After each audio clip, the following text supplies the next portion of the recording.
to be for the city. It is the most tangible, I think most powerful expression of the fact that we are a church that's for the city. And we're not just gonna put that on a banner, and we're not just gonna pray for you. We're going to do something for you. And in some cases, we're gonna do good for those who can't, and maybe even won't ever do anything good in return for us, because that's not even the point. We wanna be extravagantly generous because Jesus has been extravagantly generous to us.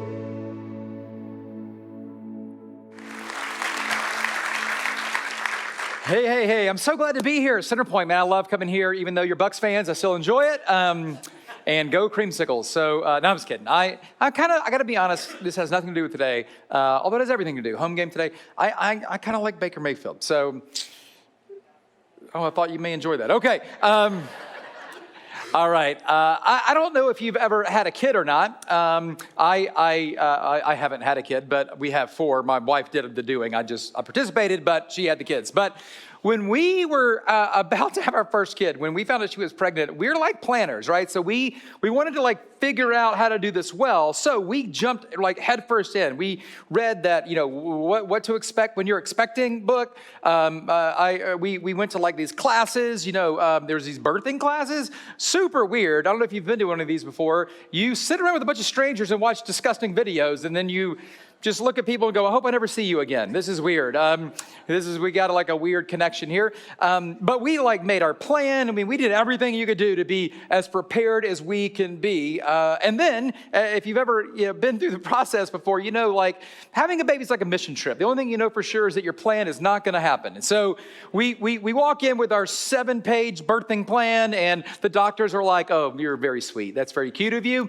And so we get there, and nothing goes according to plan. In fact, I feel like having a baby reminds me of a quote from really one of my favorite philosophers of all time, Mike Tyson. Mike said this, everyone has a plan until they get punched in the face. That's kind of what having a baby is like. When we found out she was pregnant, in all seriousness, we did all the work. We did all the studying. We had the plans. We were so prepared because we knew, we wanted to make this thing go as well as we can. There can be complications and all that. So, months in advance, I have my go bag packed. I've got the routes to the airport planned. We live in Atlanta, so to get from our house to the airport could take 20 minutes or 4.5 days. You don't really know. It depends on the day of the week and the way the moon's aligned and all the wrecks. And so I'm as prepared as I can be. And I will never forget, when she walked outside and she says, I think it's time. I think it's time. Now, if you've ever been in this place before, that is insanity. That's the moment where just chaos begins, right? Everything gets chaotic. You're unpacking your go bag. You forgot something. You're trying to make sure you got everything. You jump in the car. You throw all the towels in the car because, as you know, in the movies, most births happen on the way to the hospital. So now, again, if you've been through birth, you would throw a tarp in the car. You don't know that yet. So you're throwing towels in the car. You're driving through, traffic into the airport. You know that when you get there, everybody's going to be so excited to see you if you make it. If you don't deliver on the way, that you get to the hospital, the doctors are sprinting to help you. Everybody's so excited that you get there, and then you have this sweet little baby a few minutes later, and it's just so sweet, Now, if you've ever been through this process, you know that it goes nothing like that. The movies portray this thing to be this massive kind of chaotic thing, and half the children are born on the side of the road, and the doctors are all excited you're there, and none of it's like that. When my wife, I'll never forget, when my wife with our first child came outside, I was doing yard work, she says, I think it's time. I think my water broke. I'm like, what do you mean you think your water broke? What does that even mean? I would think I would know if water broke. What is it breaking? Where did it break? Is it glass? Did it shatter? What? I don't know. And she's like, calm down. I just think we should start preparing. And I'm like, okay, I'm prepared. And I grab the bag, I grab the towels, I grab her, we throw everything in the car. We rush to the hospital. Again, I've seen these movies. I know what can happen. We want to get there as fast as we can. We get to the hospital. There's no doctors running. No one's that excited that we're there. It's very disappointing. We check in. They go, how's it going? We're like, her contractions are every day. They're really progressing, Apparently 2 minutes apart is when it gets serious, And we were kind of getting there, but it gets way slower than I thought. 18 hours later, we had our daughter, and I realized the movies are getting it wrong all the time. It's not nearly as urgent, and there's a much more yelling than the movies show, you know? It's so funny when I think back to all of that. Like, why did I pack so far in advance? I mean, think about it. Why did I have the go bag at month 7 ready to go? Why did I map out 14 routes to the hospital so far in advance? Like, why did we go and tour the hospital and do pre-check-in and all those kinds of things, right? Why did we do all of those things? Why did we prepare so much? And the reason is actually simple, and it's a life principle. The reason we prepared so much is because something was imminent. Or in this case, we would say life, literally, life was imminent. Something was imminent. Something was about to happen. Now, we didn't know when it was going to happen, but we knew when it happened, it was going to be important. It was going to be imminent. And a part of this principle plays out always. Imminency always creates urgency. Anytime there's something that's imminent, it automatically creates a sense of urgency. I mean, think about that. You have had imminent things happen in your life. You weren't necessarily prepared for it, or maybe you were, and then it happened, and immediately you felt a sense of urgency. In fact, think for a minute. Can you think of a time maybe recently where something in your life felt imminent? When something felt imminent, and you immediately probably felt a sense of urgency. Let me give you some examples that may help. Some of you may be like me and you like shopping. I really do enjoy buying things online, and the people know that because they send me all sorts of emails with coupons, right? So you get all of these opportunities, but the coupon ends at midnight. You know, and so some of you have done this to your spouse. You've said, hey, honey, I got great news. I saved $150 today, you know? I spent $500, but I saved $150, you know, but it was ending at midnight. It was urgent. It was urgent because it was imminent. Or maybe you went to the doctor, right? Now, this is not imminent. You go to the doctor, like say you're a guy, you go get a physical, which I know is silly. No guys do this, but you go get a physical. You should do that. You go, and the doctor says, hey, you know, your blood pressure's really high, and we did your blood work, and the cholesterol just said no, like it's really bad. Like, you should eat better and do some walking every once in a while. And you don't do anything. Like, you don't do anything. Can you imagine being a doctor? It's got to be the most frustrating job of all time. Like, all they do is say, eat better, walk more, and okay, and then nobody does, you know? So you go to the doctor, and that's what they tell you to do. You don't do it. But what if it felt more imminent? Like, what if you go to the doctor and you have your physical, and what if the doctor says, hey, you know, do me a favor, pull out your phone, and do you have a picture of your family? And you pull it up, and like, this is weird. And then what if the doctor said, hey, I just want to be honest. If you don't start eating better, if you don't start walking, if you don't lose some weight, let me just tell you something. You see that woman there? She's potentially going to be calling some other man husband in the next year. And those children are going to call somebody else dad because you're going to die. That's urgent.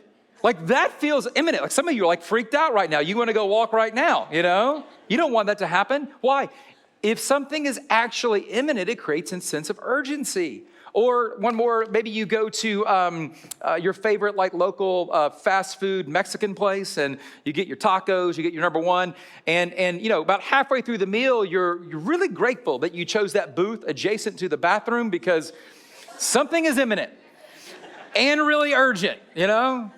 It's how it always works there. But you get the point, right? Like, this is just a life principle. Every time we have a sense of something's imminent, their imminency, it creates a sense of urgency. And to finish the principle, urgency is a catalyst for action. It's impossible. It's basically impossible to feel a real sense of urgency and do nothing about it. It's so challenging. I mean, this is why we call it a sense of urgency. It's not a sense of I don't care. Like, there's never been a time where, you know, you felt a sense of urgency and you're like, that's okay. It didn't bother me. In fact, it's a kind of survival instinct. It's a good thing that urgency is a catalyst for action. We never would have made it. We would have been extinct. Can you imagine, like, our ancestors? Look at that saber-toothed tiger. He's running right at us. No big deal.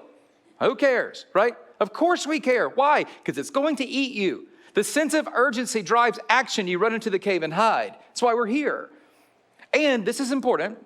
It isn't just for you. I mean, a sense of urgency always is a catalyst for action for you personally. But when something is imminent in the life of somebody around you, When something is imminent in the life of maybe a child or a parent or a spouse or a friend or a neighbor, or if you see something that's imminent and you know that it should create urgency on their part, you want to help them recognize that. You want to help them act because of that. I mean, for instance, let's say that you're a parent and you've got a child and they're in 7th grade or 8th grade and they're doing all right. I mean, they're not killing it in school, but I mean, who cares? It's 7th and 8th grade. I mean, they're doing fine. But here's what you know. You know that those grades right now don't matter that much. However, next year, they're going to be in 9th grade. And if they're in 9th grade sleeping through algebra, it's going to be a real problem. There's a sense of urgency in 9th grade. Because 4 years later, there's these 3 little letters that are going to come together and destroy your life. It's called GPA. And when you're a senior in high school, you don't start working on your GPA if you ruined it sleeping through 9th grade algebra class. But what happens to the 9th graders? So if you're a 9th grader in here, you think I'm stupid, but I'm not. Trust me. If you're a 9th grader, you can't imagine being a senior. It seems so far away. Like these classes, these grades, it just seems so far away.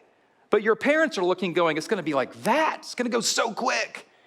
And all of a sudden, you're going to be in a position where you're wanting to do something what's next for your life, and it's going to be more challenging because you didn't feel that sense of urgency as a 9th grader. So you want to act on behalf of that, right? Now, this is an important connection for that.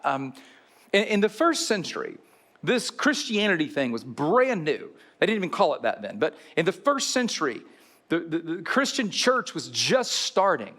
And there was a real and powerful sense of urgency that existed in the first century church. And the reason is because those first century Christians, those first century followers, felt like something was urgent because something felt imminent. Something felt very imminent to those first century Christians. And what felt imminent was the mission that they were on. They had a mission. Now, if you work at a company or, you go to a restaurant, they always have a mission statement. If you work somewhere, there's probably a mission statement and you don't know what it is. It has a bunch of adjectives and, it's flowery language and it means nothing really to you, right? But this mission wasn't one of those. Like the mission that the first century followers of Jesus had, it was more like a military mission. It was very clear. It was very specific. It had like a tangible go and do's. It was more of a command than just a suggestion. And this mission, we've labeled it the Great Commission. It really is the mission of the first century church and believers today. Let me tell you kind of how this happens. Jesus, maybe you know this, Jesus, he lives about 33 or so years. He dies, they crucify him on a cross, and then spoiler alert, 3 days later, he comes back to life. He's out of the tomb. It's incredible. Again, anybody who can, say they're going to die and then raise from the dead and then he pulls the whole thing off. I mean, that's crazy. That's insane. And that's what he does. And so 3 days later, he spends about 40 days walking and talking with people and they're interacting with Jesus and everybody's blown away by this. And so Jesus is about to ascend back to heaven. He's going to go back home. And before he does, he gathers with his closest followers and he tells them some important things. He says, I'm going to come back. I'm going away for a while, but while I'm gone, I have a job for you to do, and it's the Great Commission. Here's what Jesus tells those first followers, and I think he would say to us today. This is in Matthew 28. All authority on heaven and earth has been given to me. Therefore, go and make disciples of all nations, baptizing them in the name of the Father and the Son and of the Holy Spirit, and teaching them to obey everything that I have commanded you. And surely I am with you always to the very end of the age. Now, why did he give us this commission? Well, lots of reasons. One is that Jesus knew that a relationship with him really mattered. He knew that in the end, it's the only thing that is going to matter. But he also knew that a relationship with him is what makes life better while we're here. It makes us better at life while we're here. He knew that we were going to experience trouble. I mean, we live in a broken world. Sometimes we create the trouble. Sometimes trouble just gets created. Sometimes it's just random. And life can be so hard. But a relationship with Jesus allows us to navigate it in such a fresh, better way. He knew that. And so he wanted every single person to find out what God had done through him. That's why the Great Commission. And so he gives the Great Commission to these disciples. You can read about this in the book of Acts. And then Jesus ascends into heaven. If you remember, all these guys, they're all just looking up and watching him. And then they just keep standing. Why? Because he said he was coming back. So they were like, maybe he's about to come back. Eventually God goes, hey, go, do the commission. And so they do. They start sharing the good news of Jesus with everybody. But he knew how important it was. And those disciples believed it was really important. They believed that spreading the gospel was the most important thing that they could do. And the reason was simple. Spreading the gospel felt urgent to them because Jesus' return was so imminent for them. They believed that spreading the good news about what Jesus had done, what God had done for us through Jesus, they believed that that good news was so important to spread. It felt so urgent because he was going to come back and it was imminent. I mean, they were like, he's coming back Monday. We have a lot to do. He's going to come back in the next couple of days. I mean, we may get a week, I don't know, for fall break, but it's going to be a big deal. Like, we have a lot to do. And they started sharing it as quickly as they can. They did everything they could. But as we read through some of the New Testament, what we realize is that at some point along the way, it got a little bit complacent. At some point along the way, the kind of passion for sharing that message and the imminence of Jesus' return kind of just seemed to go away, which I kind of get that, you know? Like if he doesn't come on Monday, that's one thing, but then if he doesn't come the next Monday and then another week and then a month and then a year and a couple of decades go by, no Jesus, I mean, it's almost like your parents telling you that tomorrow's Christmas and then you wake up and it's April 3rd. Like, that's kind of a bummer, you know? And they go, I'm just kidding, but it is tomorrow.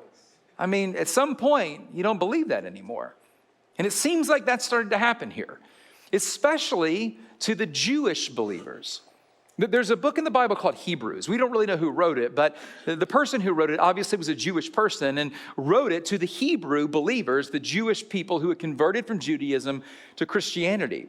And in this letter, there's so many great things that this person puts in this letter. But one of the things that they say, that they write, just seems to kind of paint a picture of what was happening around this imminency and around the urgency about Jesus and sharing the message. Here's how it goes. This is in Hebrews 10. And let us consider how we may spur one another on towards love and good deeds, not giving up meeting together, as some are in the habit of doing, but encouraging one another. Now, just quick pause. It's so interesting when you think about this. Like, it hasn't been like 2,000 years. It's been a few years. And already there's complacency setting in. Already there's like habits forming that aren't great habits. Now, honestly, pastors love to preach this passage because you can guilt and shame people and come to church more and it makes you feel better because the room is full, but that's not what this passage is about. Do you know why the author of Hebrews wanted to remind these people to not give up meeting together? I mean, it's actually very simple. Think about it this way. If you were I've never done this, but if you were in the military and you had a really important mission to accomplish next year, how well do you think that mission would go if you didn't gather together at all until next year when the mission starts? Odds are that doesn't go well. Do you know why we really need to gather together as believers? This is for Christians. Do you know why we need to do that? We need to gather together frequently because it keeps us on mission. That's why. The reason we get together, I mean, sure, worship is important, singing is important, right? Learning is important, all of that stuff's important. But there's nothing more important than remaining on mission. And it's hard to remain on mission if you're not around that much. Well, when you're in a church, when you're in a gathering, we get to hear stories of what God's up to. We get to see people that encourage us. We get to encourage others. It keeps us on mission. That's why the author says, don't give that up. Don't forget to do that. But then look at what they say next. And this is what we're going to end on with Hebrews. The author says, and all the more, like, don't give up all this stuff. And all the more as you see the day approaching. And in your translation of the Bible, odds are the D in day is capitalized. The reason being is because they're talking about the return of Jesus. Hey, don't give up gathering together. Don't give up encouraging one another. Don't give up this thing that we're doing. Don't get lazy. Don't get lackadaisical about it. Because, by the way, something is imminent. Something is going to happen soon. Something is coming soon. This is a big deal. Like, don't forget about that. You know, it's so crazy when you think about it, like the implications of it. Those very first Christians, those very first believers, those very first followers were doing anything they can to spread the message of Jesus. And they were doing everything within their power to ensure every single person across the entire known world heard the message of what God had done during their time, during their generation. They all actually died for it. I don't know if you know that or not, but those disciples, those very early disciples of Jesus, every single one of them was executed, not because of what they believed, but because they wouldn't shut up about what they saw and experienced. This is a big deal. If you're not a Christian, if you're not sure about faith and stuff with Jesus, this is the one thing you should just wrestle to the ground, just this alone, you know? Throw out all the other stuff, Genesis and all that. I mean, it's interesting, but it doesn't matter really compared to this. I mean, here's the one thing you got to figure out. Why did 11, there's 11 of them left, why did 11 people die still saying that Jesus came back to life, and that's why they died? I mean, think about it this way. Let's say you're in high school, and there's some lie you're telling, and it's getting you a lot of popularity, right? And then the principal comes around and says, hey, if you keep lying about this, I'm going to kill you. What would you do? You probably wouldn't keep up the bit, would you? You'd probably go, okay, I'm just kidding. Don't murder me in school, you know? Not a single one of them recanted. Not a single one. Not because of something they believed that they told, their grandparents told them, because of what they saw. That's crazy. They did the boldest things because of the gospel. It felt so imminent to them. And I think there's two reasons. The first one is just simply this, that they believed that one day living outside of a relationship with Jesus was one day too many.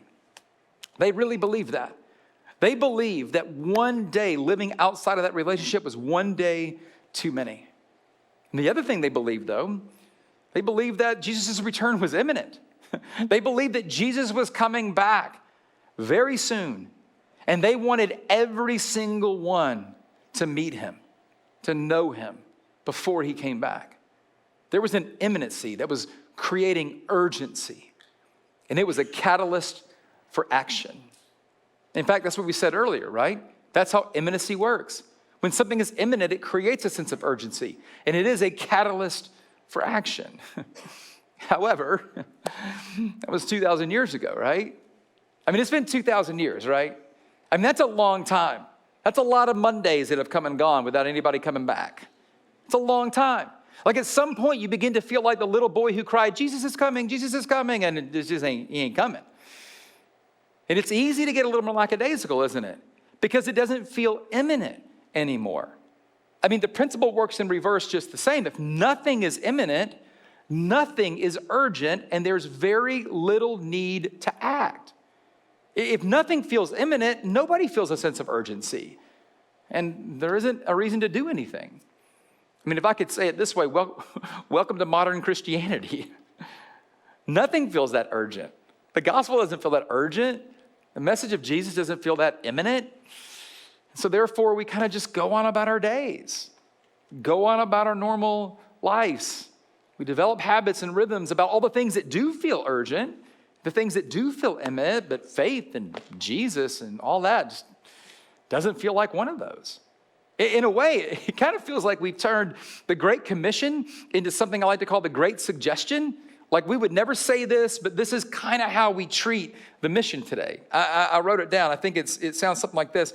When it's convenient, go and make disciples if you have time. Or you like them. Definitely not to the HOA, but other people, right? And also if you feel confident that they're not going to ask you any really hard questions, because that could be awkward, right? Baptize them if they'll let you dunk them underwater, and teach them to obey the things that you feel should be obeyed. But you can leave out, whatever is too difficult or doesn't work for you. You do you, boo. It's okay, no big deal. But no worries, I'm going to be with you, even if you're not really on mission. I mean, that's how we kind of treat this mission. That's how we treat the Great Commission. Now, the reality, listen, here's the reality. We don't know when Jesus is going to return. We have no idea. We don't know. Paul, by the way, the greatest missionary of all time, he understood that. He wrote in one of his letters, look at what he said. He said, for you know very well that the day of the Lord will come like a thief in the night. Now, I hope you've never been thieved before, but you do know this. The thief never knocks on the door and says, hey, what's happening next Wednesday? Thinking about coming over, You can be here, but it's going to be harder if you are. So, if you want to leave a key under the mat or if there's like a rock or something, no, they didn't do that. That's how it's going to be with Jesus. I mean, listen, Jesus may come during the middle of this message. Some of you may be hoping for that. I don't know. Like, he may show up in the next minute or two. He may show up this afternoon in the middle of the Bucks game. You guys may be getting killed by the Bears, and probably not, but he may rescue you. I don't know. I don't know. He may come on Monday. He may come next Monday. He may come with our great-grandchildren. Who knows when he's going to come? We don't know. And because of that, it really is kind of the problem, isn't it? See, if we knew he was coming next week, what would you do? You'd probably act a little differently. If you knew he was coming next Monday, if you had a week and a day, I guarantee you'd live differently. And we know this is true because we've seen crazy people do this, right? Like we've seen, they're very nice people, but they're in a cult and they know, cult people can be nice, but they know, they've been convinced that Jesus is coming or an alien is coming or whatever. And they know the date and the time, right? And what do? They're all out in the park and they're singing and they're, eating their burgers and it's their last hot dog and all the stuff, And then he doesn't come. Why do they do all that? Because it's imminent to them. And imminency creates urgency and it catalyzes action. It always does. And if we felt that, we would act differently. We would act so differently. But here's the thing, and this is so important for us. When the author of Hebrews was talking about the day approaching, I'm not positive they were talking just about the day of Jesus coming back. I think that's a huge part of it. And while that is going to feel imminent when it happens, the reality is that life is creating imminency all the time for people. Things are happening all the time that are imminent for people. And Jesus is the answer to all of those things. If we saw imminency different, I wonder if we would act differently. Because I wonder if it would create a sense of urgency that felt different.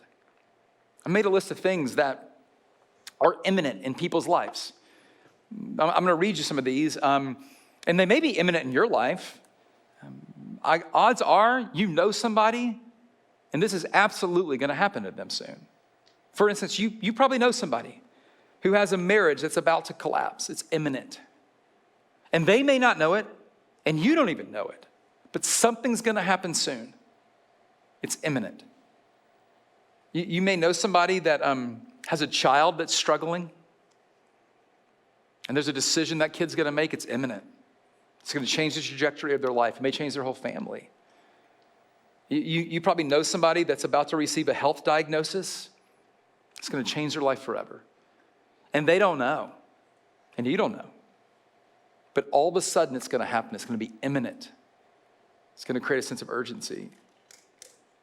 You probably know somebody who's about to lose their job. You might know somebody who's about to lose a spouse or a parent or a friend. You may know somebody who's going to lose a child. And you never could have planned it. And you certainly would never wish it on anyone. But it's imminent. You may know somebody who right now has made a plan to take their life. It's imminent. It's imminent. And imminency should create urgency. It should be a catalyst for action. Life is imminent.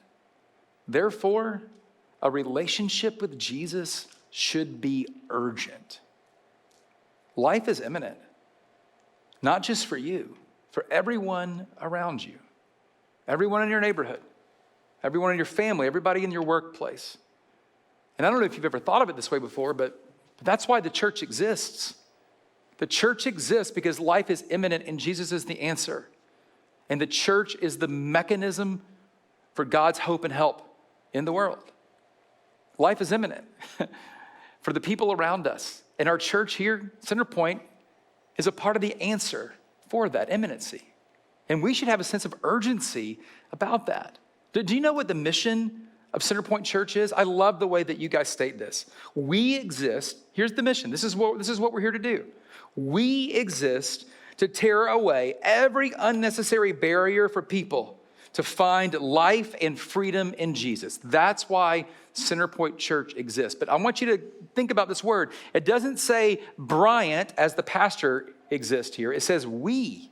We exist. We do this together. Now, if you're a guest, not a church person, the rest of this is not for you. But for those of us that are Jesus followers, you're a Christian and you're a Centerpoint person, this is for us, okay? We exist to make sure that happens. Why? Because a relationship with Jesus is too important to get off mission. A relationship with Jesus is too important for us, not to do everything we can to ensure that we spread the message of the good news as far as we can. That's why this church exists. And I can think of 5 different things that we can do as a church, we collectively do individually as a church, to ensure that the mission comes to fruition. I'm going to go through them pretty quick, but there are 5 different kind of urgent opportunities that we have. Okay, the first one may shock you a little bit, but the first one is to attend church, to attend. And let me tell you why. Now, I mentioned earlier, you should attend because it keeps you on mission. Again, it's really challenging, and it doesn't help me if you do this, okay? So I love that I get to teach this message because it doesn't help me at all. I don't even work here, so you don't have to email me about it. So attend church, and let me tell you why. Just think about this for a minute. How on mission do you think you will be as a follower of Jesus if you are in the gathering every 4 weeks, 5 weeks? It's just almost impossible. It's almost impossible. You need to be in the gathering. But there's another reason. Because every single Sunday, someone is walking into a church just like this, walking in here, this may be you, giving God and the church one more shot. Your presence in the building matters for them. You should be here. You should be here. And I know there is a lot of things you can do with your time. And there are so many things you can do, okay? Are any of them more imminent and urgent than helping people's relationship with Jesus? I know I'm a professional Christian. I get paid to do this, but I don't think so. I can't think of anything more important other than my family. Nothing's more important. Here's the second thing you should do. You should invite people. You should invite people to experience Centerpoint Church. Why? Because life is imminent for them. We have no idea what's going to happen in their life on Monday, on Tuesday, next week, next year. We have no idea. And here's what I know will happen. If something happens in their life, the first thing you will want to do is bring them to church. Why not bring them before it happens so they can be prepared for it when it does happen? Just get them here.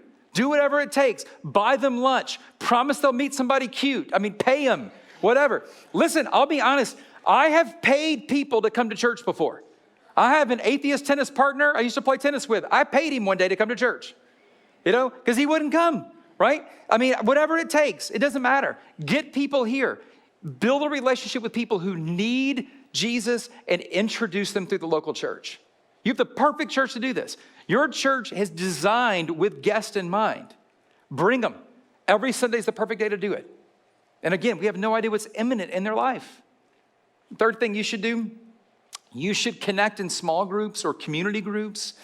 And here's why. Listen, gathering together with other people in community makes your life so much better. Like, you go further faster in your spiritual life with other people than you ever can by yourself. So it's selfish in a way. You should be in community for selfish reasons. But let me tell you the other reason you should be there. I bet I've been in community groups for 22, 3, something like that years at this point. I sometimes really get excited about going. I sometimes don't. When you work at a church and you're in a community group, you pray every single time.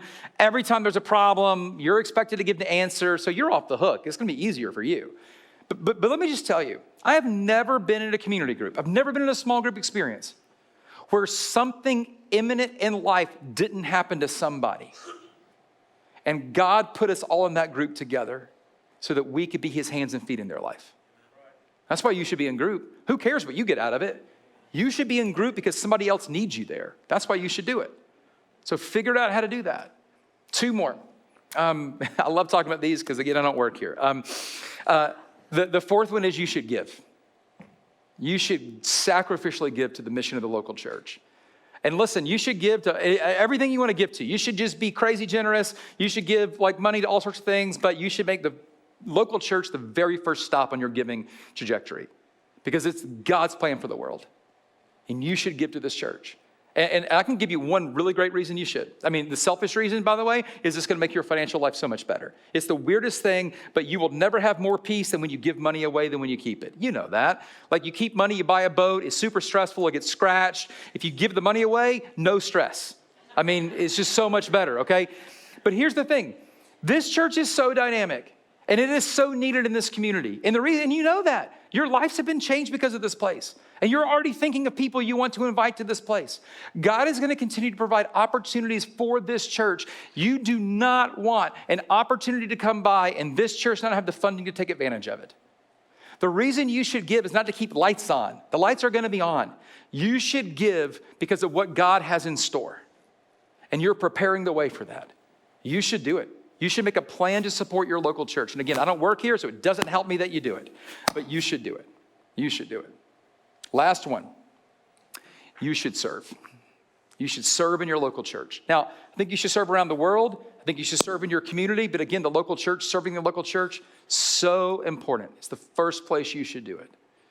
And the reason that you should serve is because every single week, people are showing up to the church. I'll say it again, giving God and the church one more chance. And we want to do everything in our power to make sure that their first time isn't their last time. Amen. At the same time, something imminent is going to happen to somebody in this church soon. And you sitting with them in a serving role, you working in the parking lot, you opening doors, you sitting around carpet circles with elementary school kids, you working with middle school and high school kids. It's going to change everything for them. And let me just tell you, that's not like an idea that I think sounds good. I have seen it firsthand. I have seen it up and close. Some of my best friends at Woodstock City Church, where I worked for so many years, Darren and Jenny Starr, we met them the very first time in community group. We got into a community group and they showed up and they were like, oh crap, the pastor's in our group, this stinks, how did this happen? And then later to that, a week or two later, we realized that we had a lot in common and we became pretty close friends. And they're some of our best friends in the world for probably 13 years now. They were volunteering at our church very early on with 3-year-olds. They decided to work in the nursery with 3-year-olds. And, it's a fun age to work with. Like if you don't have little kids, like working with 3-year-olds is perfect because it probably is birth control. I don't know. But like you work with the 3-year-olds, it's awesome, and they loved it. I mean, they were just killing it. They were so good with the 3-year-olds.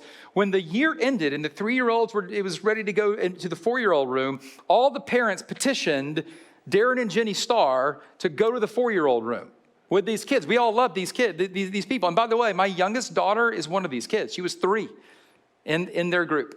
So they agreed. They went to the 4-year-old room.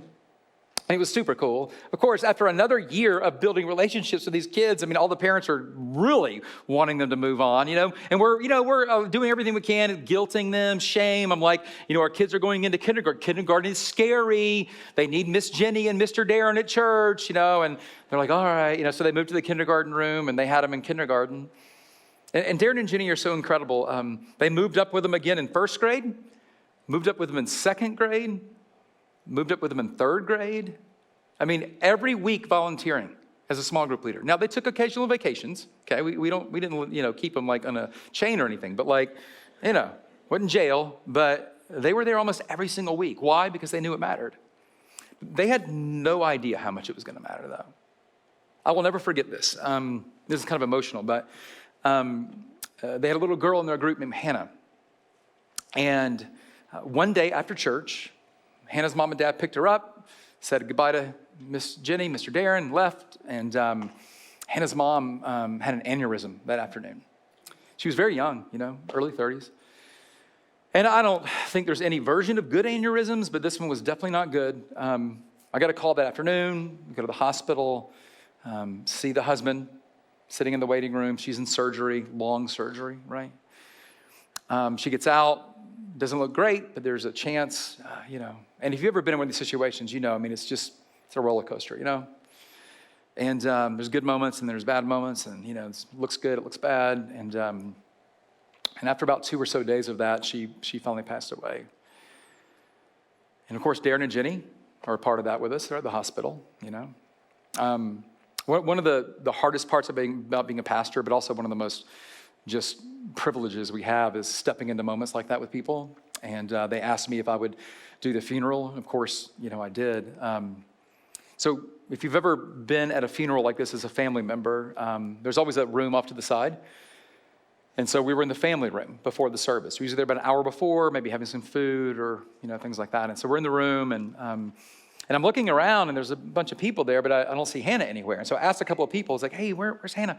And they said, oh, she's in the corner. And I was like, oh, okay. And I look around the corner, and I don't see her. And then I see a little foot on the ground, and I look down, and Hannah, third grade Hannah, is sitting under a table in the back corner of this room, trying to process in her little sweetheart what has happened.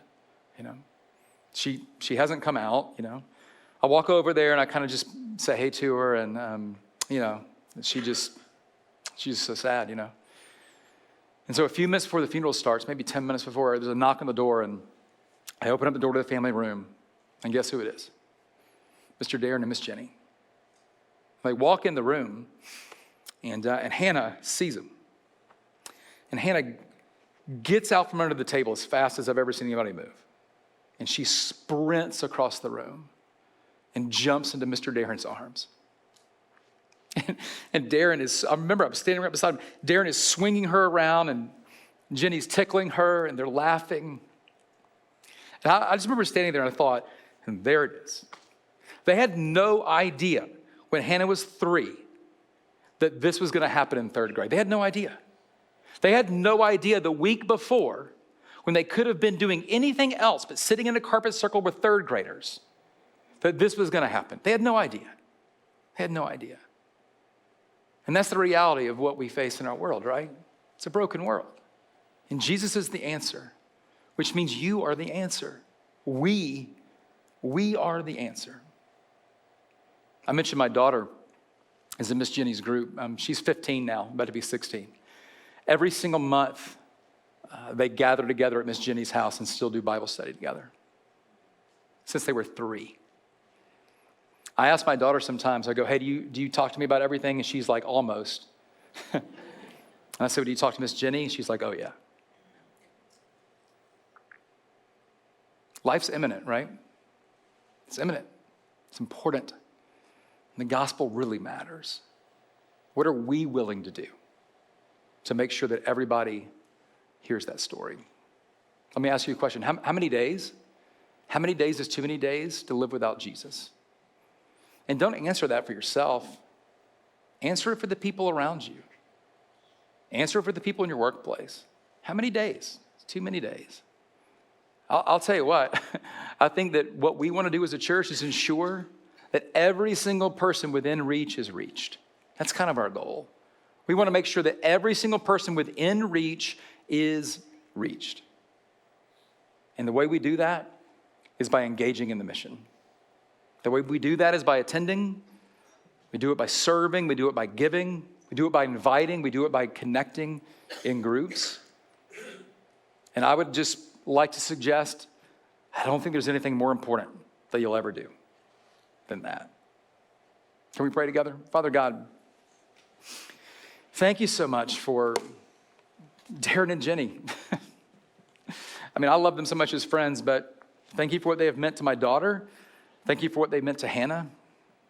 Thank you for what they have meant to so many other kids. And they could have done so much with their time and their resources. But Father, they just believe that your mission is actually a commission that matters. It's not a suggestion. And God, I just pray that we will all begin to do that. I pray that Centerpoint Church will become a church so on mission that the thought of not participating just seems silly. That we will do everything in our power to introduce everyone we know to the love that you have for us, Father. So thank you for that opportunity. Thank you for inviting us to participate. God, we love you. Jesus, we pray all of this in your name. Amen.